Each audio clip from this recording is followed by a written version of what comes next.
Habiendo dicho eso, podemos seguir analizando otras generalidades y recordar cosas como la ley de Darcy o la ley de Darcy, como le quiera llamar, donde experimentalmente, ¿qué encontró Darcy por allá en esos análisis que hacía en 1856? Que el caudal que pasaba a través de una sección transversal de área A era igual a K por I, o en otras palabras, el caudal es igual a K por I por A. Y que cuando se expresaba en términos de la velocidad, en donde esta velocidad no era más que el valor del caudal sobre el área, paso el área a dividir, caudal de área me da velocidad, pues la velocidad es igual entonces ¿a qué? A K por I. En donde ya sea que usted tenga la expresión en términos de caudal o en términos de velocidad, ambas son proporcionales ¿a qué?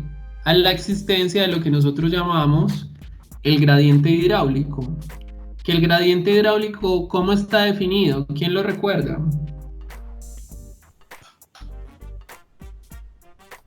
Delta H sobre L. El gradiente hidráulico queda definido como el valor de delta H sobre L. En otras palabras, el valor de la pérdida que se da en el sistema sobre la longitud necesaria para que se produzca esa pérdida. Ese es el gradiente hidráulico. Entonces, en ese sentido, es muy importante que tener muy claro en el problema cuánto va a ser la pérdida de energía y cuál va a ser la longitud sobre la que se produce dicha pérdida. Y este experimento, que al menos a nivel de ecuación se lo muestro acá, iba muy de la mano con esto que estaba acá.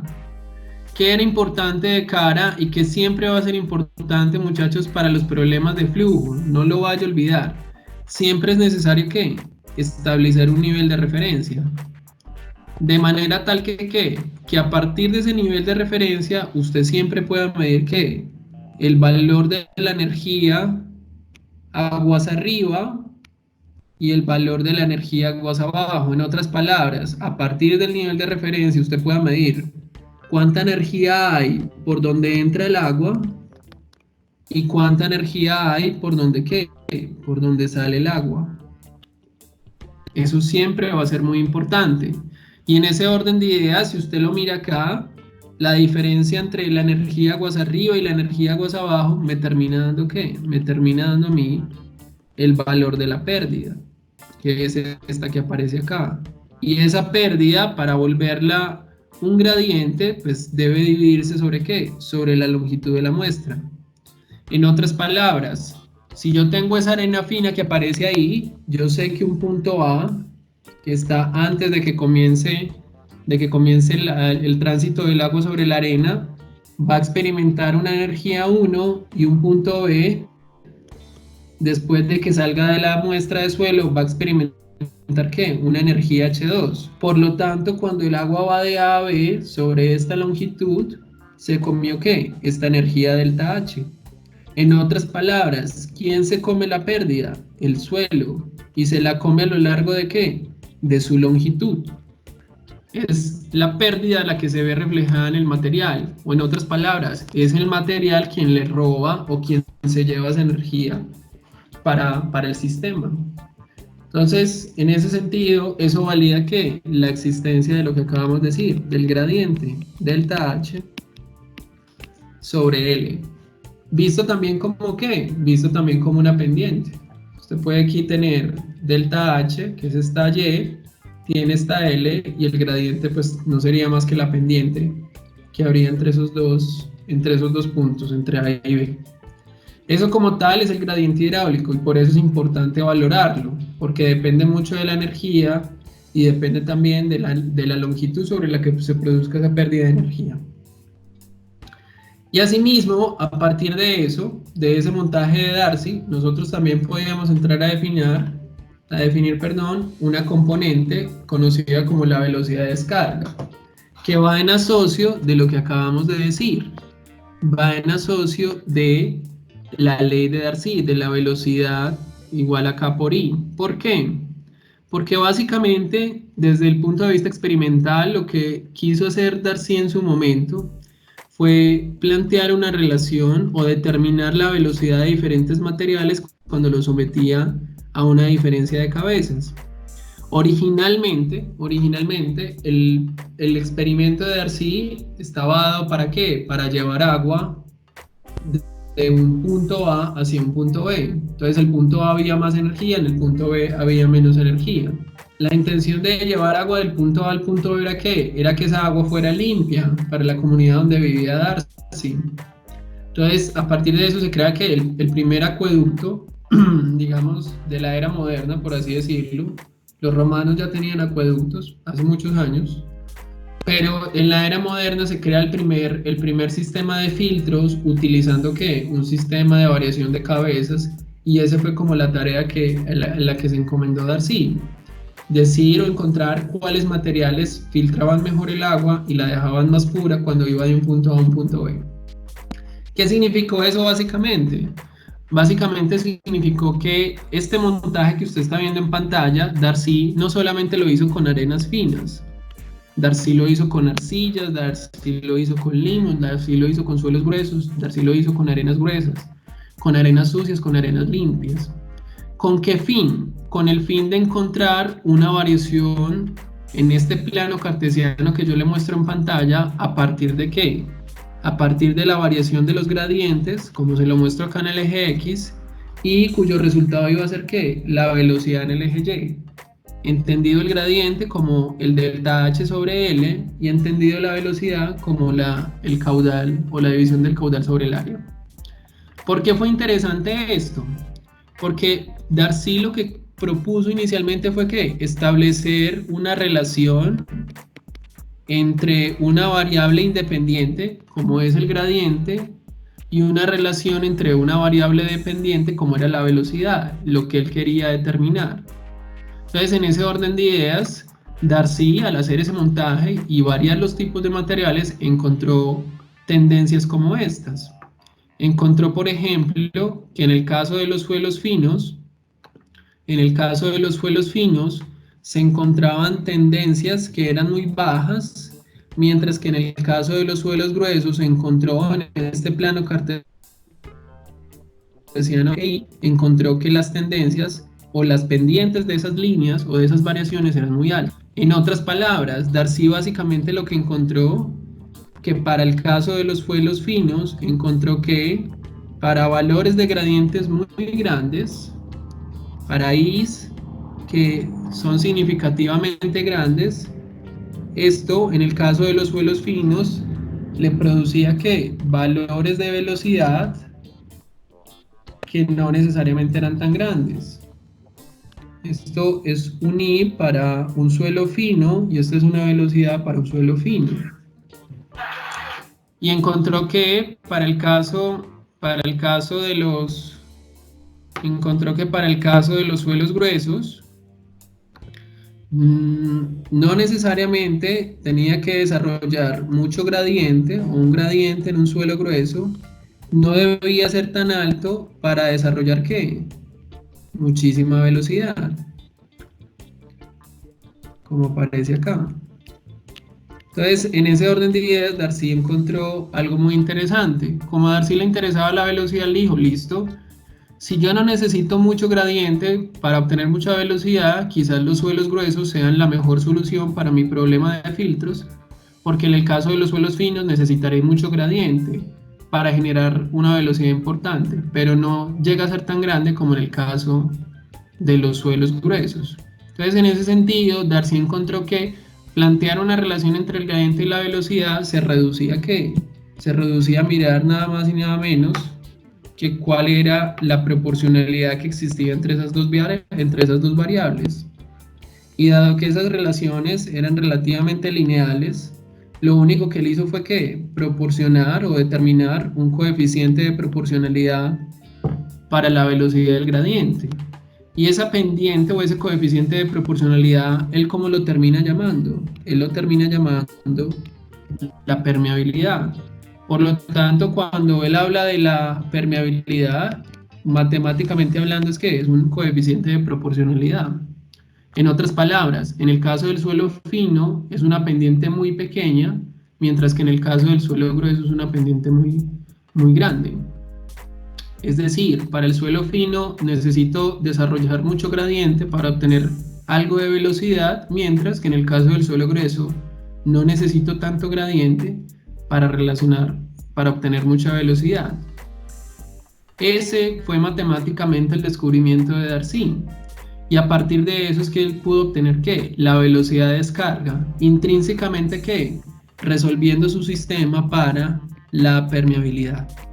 Entonces, cuando nos hablen de velocidad igual a K por I, lo que nos están hablando es de ¿qué? De una velocidad de descarga, que responde a esta ecuación de acá y que no es más que una relación lineal o de proporcionalidad para el caso de el gradiente y la velocidad. Eso es básicamente. Entonces, esa que está ahí, muchachos, la conocemos como ¿qué? Como la velocidad de descarga. ¿Estamos bien hasta ahí? ¿O hay alguna duda con esto? Estamos bien, profe. Está bien, profe. Perfecto. Entonces, a partir de esa velocidad podemos entrar a explicar otra velocidad y que la vamos a conocer como ¿qué? Como la velocidad de infiltración. Y que la podemos explicar a partir del comparativo de estas columnas de acá. Puntualmente, a partir del comparativo de esta columna 1 con el comparativo de la columna 2. Ambas son columnas de suelo de longitud L. Las columnas miden lo mismo.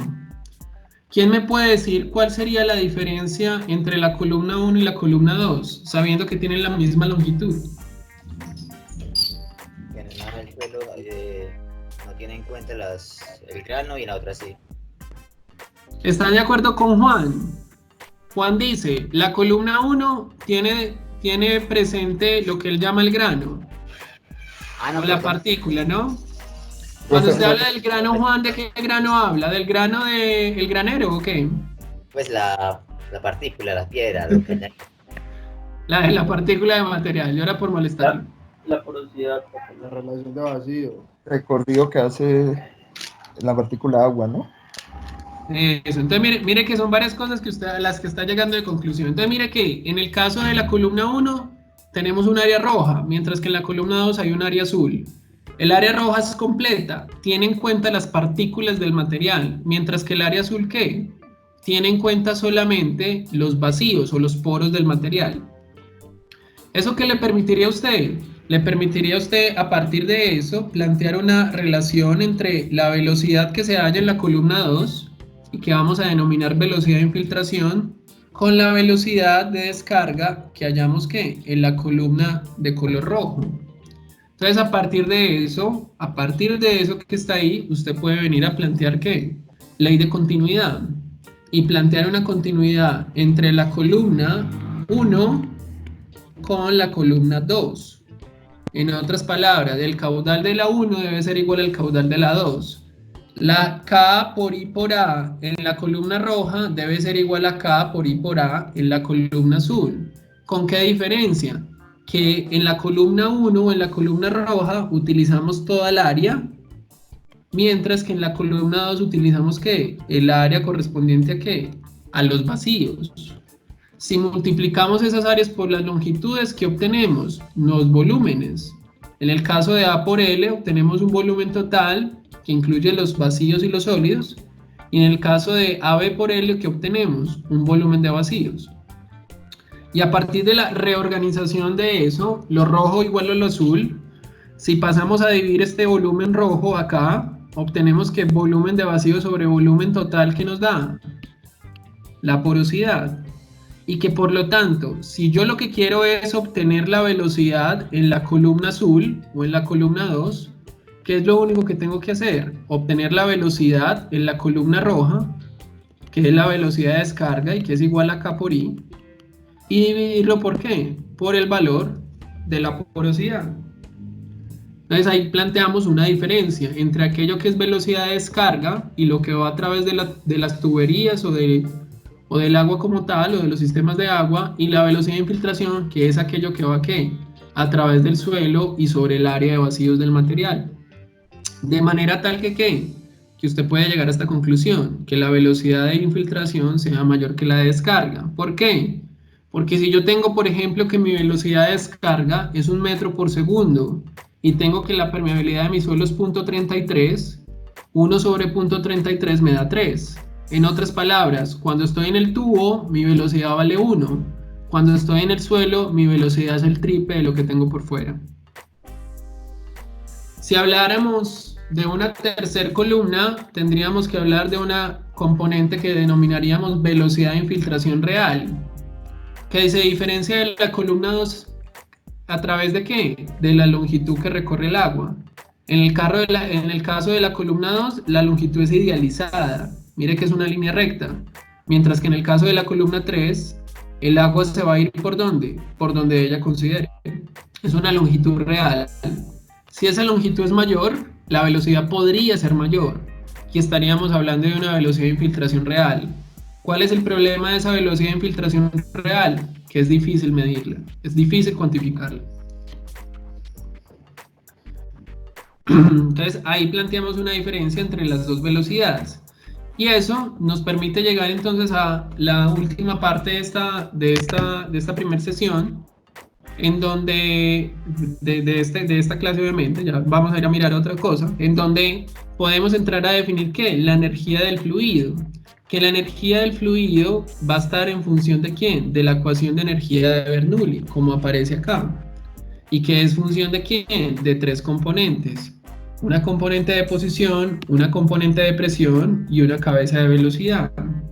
Si usted es capaz de determinar cada una de esas componentes o cada una de esas cabezas, usted podrá conocer el valor de la energía del fluido a lo largo de su suelo. Y eso será importante, ¿por qué? Porque en la medida que hayan cambios en esta H mayúscula, o en otras palabras, en la medida que hayan diferencias de energía entre un punto A y un punto B, habrá como tal que un movimiento del agua. Y al menos desde nuestro imaginario, desde lo que ya sabemos desde los fenómenos de ingeniería, podemos entender que el agua se moverá de ¿qué? De lugares donde haya mayor energía hacia lugares donde hay menor energía. Se lo demuestro acá otra vez. El agua va de A a B, ¿por qué? Porque A siente esta energía H1 y va a B donde hay una menor energía, que en este caso es este H2. Voy de mayor energía hacia menor energía. Eso produce movimiento. Y si hay movimiento, tenga presente que se dará ¿por qué? Se dará porque hay una pérdida de energía involucrada. No lo vaya a olvidar.